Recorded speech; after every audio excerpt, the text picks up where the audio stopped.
The Gospel according to Luke. Jesus looked up, and he saw rich people putting their gifts into the treasury.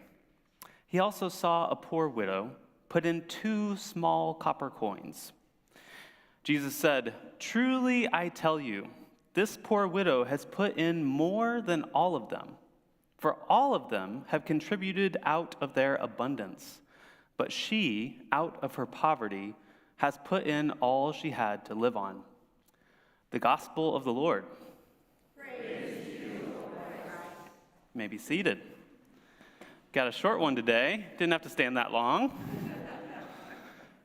Well, it is nice to be with you all this morning. I'd say there's a shift in the weather. Has anyone noticed? We are fully transitioning, it feels like, out of the hot, long days of summer into these shorter, cooler days. This past Sunday, we had God's Work Our Hands Sunday, as Pastor Rachel mentioned, and I love that Sunday. I love that opportunity to come together because it is focused on service, right? We get together, we plan all these events and these different activities that engage us in direct action into the community, and it reminds us of how to live generously with our efforts, with our energy. As we continue with our launch of this program year, we're going to continue to talk about living generously here and in the next couple Sundays.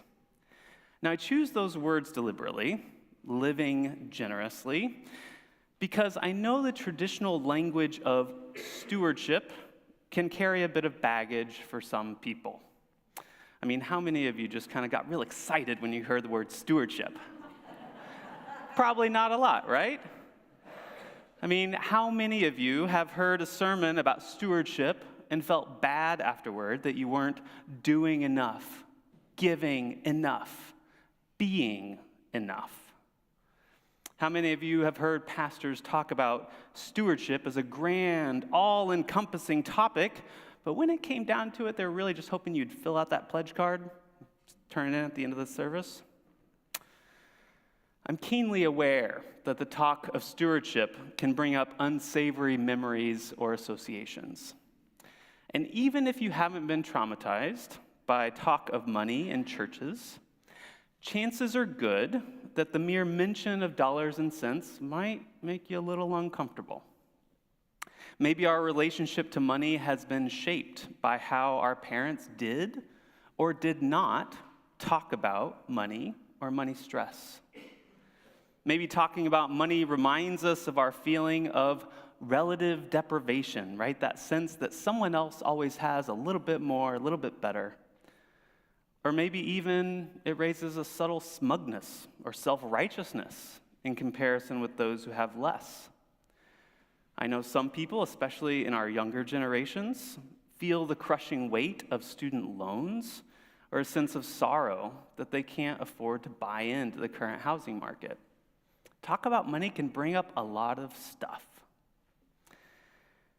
And because it is such a powerful concept, I think it can be every bit as divisive as politics, every bit as uncomfortable as talking about sex, every bit as fraught as talking about race or gender.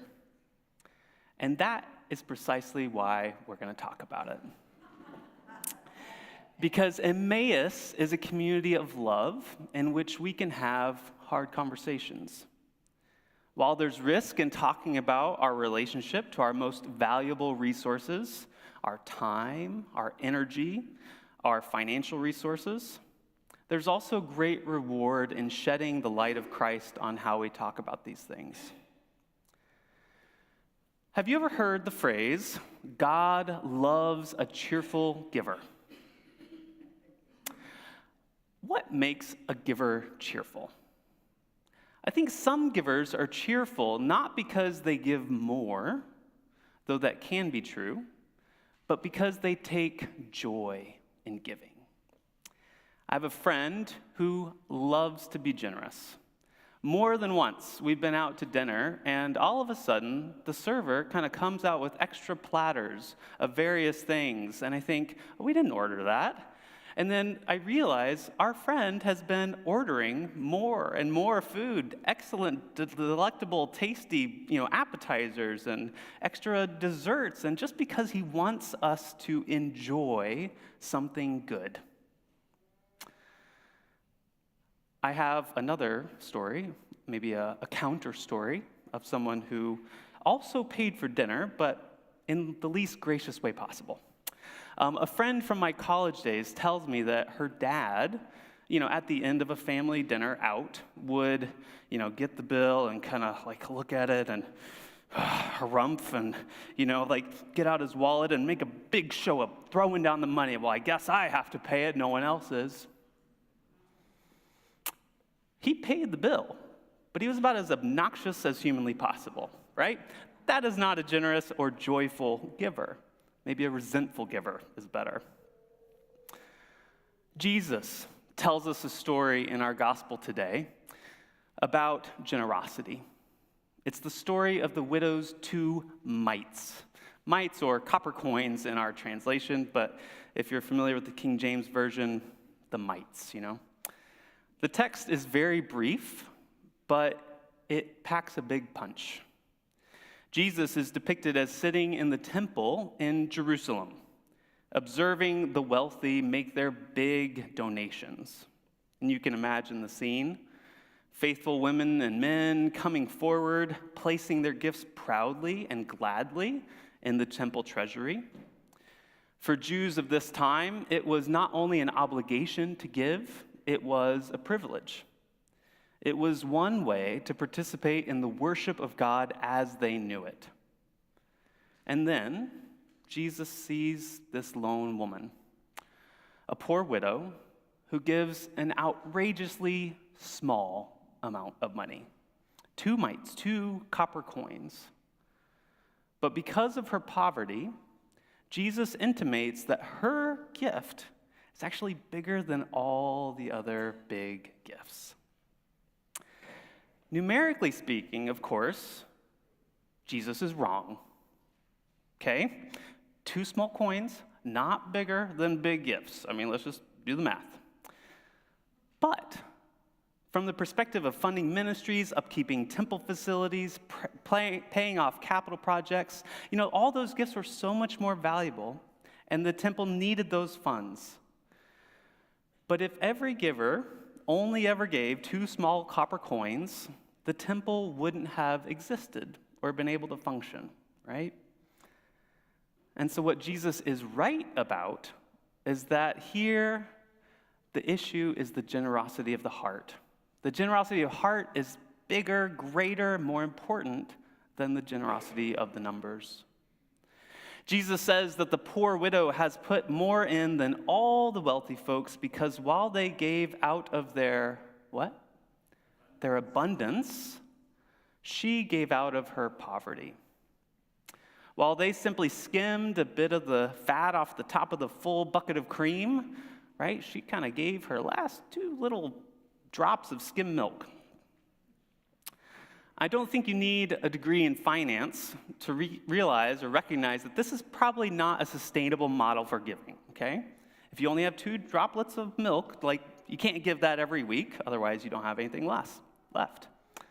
And yet, by lifting this woman up as an example, Jesus highlights an important truth about giving. Giving from abundance is good, but giving from a place of joy and trust is even better. This woman didn't give because she had to. There was no one forcing her to give her last 2 copper coins. She gave because she wanted to. She gave for the joy of giving. Our epistle for today that Judy read gives us another example of joyful generosity. The portion of 2 Corinthians from which our reading comes is regarded by scholars as a fundraising letter of sorts. Paul is trying to secure a generous gift for the impoverished Jewish Christ believers in Judea. And in order to do that, he reflects on the example of the Gentile churches in Macedonia, which is a neighboring province not too far from Corinth, where Paul was writing to. he says that from a place of abundant joy and extreme poverty, that the Macedonians overflowed in their wealth of generosity.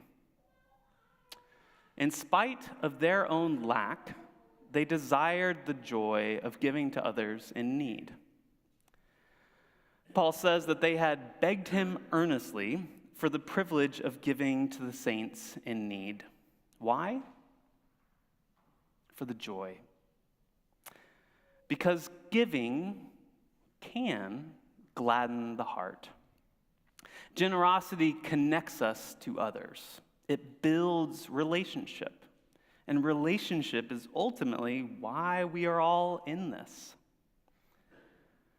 So what are the results of living generously, of embracing a posture of generosity with regard to our time, our energy, our money, all our other resources? First of all, I think it means that we are welcomed into joy. Those who give generously almost inevitably feel a deep sense of satisfaction.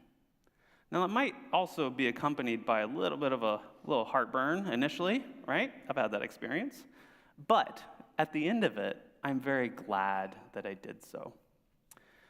Especially when we get to see the joy on others' faces that comes from generosity, it makes it worth it. I mean, just give it a try if you're feeling skeptical. This week, make a point of tipping your server or service person way more than you normally would. Just give it a shot. And watch their expression, and also notice how it makes you feel. Second, living generously also means that we are given the gift of relationship. When we give to others, whether that is of our time, our energy, or our resources, we forge a connection with them. When we give our offerings here at Emmaus, we aren't giving to some faceless corporation, right? Just turn to your right and your left, and you kind of realize we are giving to this community. We're giving also beyond this community. We're giving to our neighbors. We're giving to worldwide mission. We're giving in a lot of directions, but it's not just some, other people out there. We are giving to the thousands of people who benefit from the ministries of this community. Third, and last for today, living generously means that our hearts will be changed. The saying that your heart will be where your treasure is, have you heard that one? I think that's true not only descriptively, right, but also prescriptively. What I mean is that if you want to change your heart, just invest your resources differently. And watch how your commitments and energy and attention begin to shift. Generosity makes us consider what really matters to us. Generosity can have the effect of affirming or maybe reshaping our deepest, most core beliefs. As someone who is not, I would say, reflexively generous, as I have been in relationship with people who are more generous, and I am kind of inadvertently hitched my wagon to theirs, and I'm kind of drug along into generosity, I realize how my heart expands, how I start to see the joy in it. The joy, the connection, and the transformation that come from engaging this topic deeply, I think, are worth it. Without these conversations that we are going to be having both today in our adult forum and for the next couple of weeks, we might never get to experience the deep joy that comes from living generously. My prayer is that Emmaus is that God will continue to grow in us a passion for generous living, that we will continue to learn together what joy there is in sharing all that we have with God, with each other, and with our world. Thanks be to God, who calls us and shapes us through the generous gift of God's Son to us. Amen.